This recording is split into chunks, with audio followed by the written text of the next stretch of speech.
नमस्कार, मेरा नाम सागर कुमार है और आप न्यूज हाट देख रहे हैं। देखिए, इस वक्त हमारी मौजूदगी पश्चिम बंगाल के कोलकाता में है और ये जगह है भारतीय जनता पार्टी का प्रदेश कार्यालय। जी हाँ, तो देखिए, प्रदेश कार्यालय में प्रदेश अध्यक्ष ने बड़ी घोषणा कर दी है। हम आपको बताते चले कि बंगाल में इस बार भाजपा फुल कॉन्फिडेंस में नजर आ रही है और कॉन्फिडेंस इतना ज्यादा कि आज तो अध्यक्ष ने यह घोषणा कर दी कि हमारी सरकार आ रही है।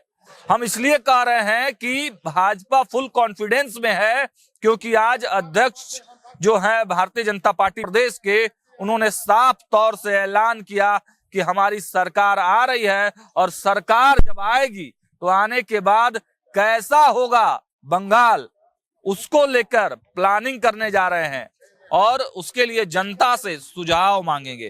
तो देखिए, जनता से सुझाव मांगने के लिए सुझाव पेटियां जो है वो बनाई गई हैं, QR कोड जारी किया गया है, वेबसाइट लॉन्च किया गया है, मोबाइल नंबर दिया गया है, मेगा ड्राइव जो है वो इस अभियान का चलेगा और जो जनता का मिजाज समझ में आएगा, जो जनता की डिमांड समझ में आएगी, जनता बताएगी कि आखिर आने वाला जो बंगाल है वो कैसा होगा, तो उसी को लेकर भारतीय जनता पार्टी अपना मैनिफेस्टो बनाएगी, जिसको भाजपा संकल्प पत्र भी कहती है। तो हम प्रदेश अध्यक्ष के उस बयान के साथ आपको छोड़े चलते हैं जिसमें संकल्प पत्र के बारे में और ये जो पेटी लगाए जाने की बात है डिटेल में कह रहे हैं बंगाल के भाजपा के प्रदेश अध्यक्ष। किसी भी कीमत पर वो 2026 में तृणमूल सरकार की विसर्जन देके रहेगा। तो इसलिए हम लोग जो संकल्प पत्र ग्रहण अभियान का सूचना किया है, हमारा जो कमेटी हम लोगों ने बनाया उसका चेयरमैन है श्री तापस राय।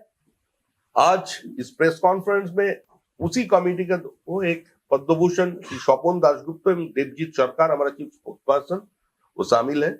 ये जो ड्रॉप बॉक्स अब देख रहे हैं, पूरा पश्चिम बंगाल की 1000 स्थान पर ये ड्रॉप बॉक्स रहेगा। जिसका जो भी इच्छा है, नया सरकार आने के बाद उसको क्या करना चाहिए, वो सुझाव के लिए एक पत्र रखा गया, वो ड्रॉप बॉक्स में भी दे सकते हैं। हम लोग वेबसाइट भी एक दे दिया, उसका साथ साथ QR कोड दिया, एक टोल फ्री नंबर दिया। 18 तारीख तक, 18 फरवरी तक ये हमारा पूरा प्रक्रिया चलेगा। उसका बाद सिर्फ कलकत्ता एक बड़ा शहर है और पूरा पश्चिम बंगाल से सारे जनता कलकत्ता शहर के आते हैं अपने कामकाज के जरिए, किसी व्यापार के कारण, किसी पढ़ने लिखने का कारण। इसीलिए स्पेशल 2 डेट रखे हैं, 18 और 19। ये 2 डेट में 17-18 ये 2 डेट में कलकत्ता में स्पेशल अभियान होगा और ये सारे लोग जिला पे जा रहे हैं। तापसदा भी जाएंगे, सपनदा भी जाएंगे, देवजीत जाएंगे, हमारा जो अर्थशास्त्री है अशोक लाहिड़ी जी वो भी जाएंगे, हमारा अग्निमित्रा पॉल जो विधायक है वो भी जाएंगे। सारे लोग इस टीम में जो लोग हैं और इस टीम का बाहर का भी लोग लेकर के भारतीय जनता पार्टी का इस प्रक्रिया में जो शामिल होगा, सांगठनिक व्यवस्था से वो सभी जिला पे जाएंगे। जाने का बाद अंतिम दिन 18 तारीख तक ये चलेगा। उसका बाद इसका कंपाइलेशन होगा और आने वाला 28 तारीख तक हमारा ये संकल्प पत्र पूरा हो जाएगा।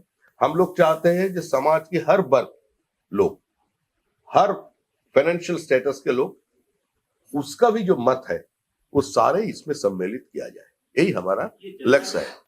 पश्चिम बंगाल में अभी जो सरकार है वो तृणमूल कांग्रेस सरकार है, पश्चिम बंगाल राज्य सरकार नहीं है। केंद्र में जो सरकार है वो नरेंद्र मोदी का सरकार, ये एनडीए का सरकार नहीं है, वो भारत सरकार है।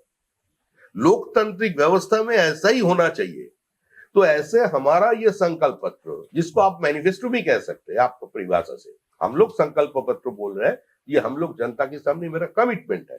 अगर ये हम लोग करेंगे तो ये सुझाव सिर्फ पार्टी ऑफिस के 4 दीवारों के भीतर नहीं, सिर्फ पार्टी किसी बड़ा हॉल में बैठकर अपने कार्यकर्ता, अपने MLA MP का साथ सुझाव लेकर के बना दे, ऐसा नहीं। समाज की सभी वर्ग पर जो लोग हमारा आइडियोलॉजी का ऊपर जिसका कोई विश्वास नहीं है, वैसे लोगों से भी हम लोग चाहते हैं कि आप लोग इसमें शामिल हो।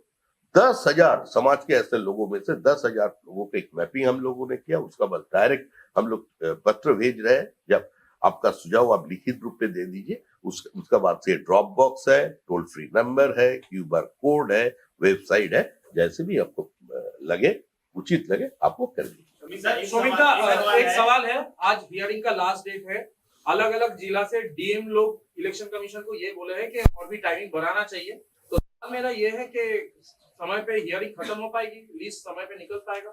देखिए, ये व्यवस्था पूरा चुनाव आयोग का है and that is a constitutional body.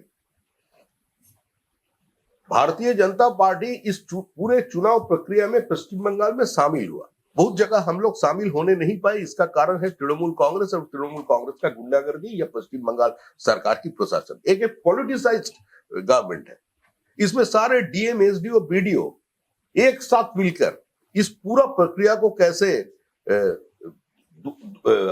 ध्वस्त किया जाए उसका प्रक्रिया में लगे हुए हैं। अभी चुनाव आयोग को यह सोचना चाहिए।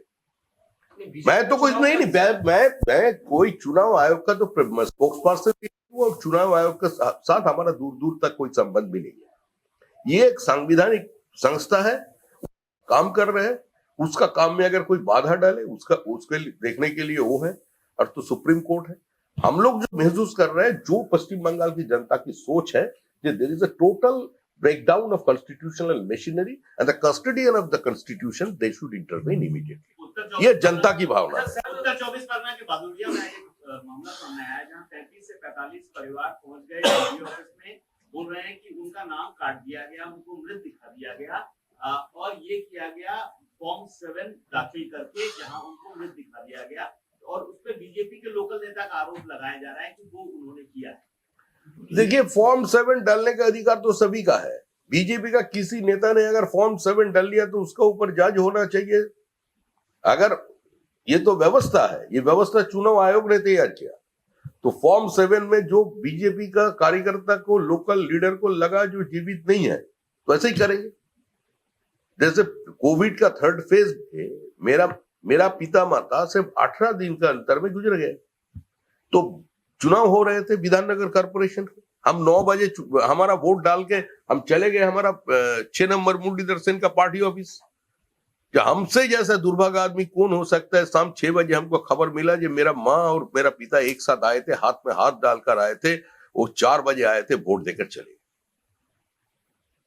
तो ऐसे जो लोग, मेरा घर पे है 4 जो गुजर गए हैं, तो उसका नाम वोटर लिस्ट में रहेगा। लेकिन ममता जी का दिल बड़ा है, उसका कहना तो साफ है, जो गुजर गया उसको भी तो किसी का पिता थे, माँ थे, किसी का प्रेमिक थे, क्यों उसका हटा दिया जा रहा है? थोड़ा सा ह्यूमन फेस देखा कर उसको भीतर रहना नहीं चाहिए, तो ऐसा उसका मान है। रोहिंग्या भी तो इंसान है, कुछ और लोग ज्यादा सोचने वाला आदमी, तो ग्रे मैटर ज्यादा है, तो वो लोग बोल रहे हैं ये क्या है, वो राष्ट्रहीन जो इंसान हो रहा है, स्टेटलेस, ये कैसे होगा?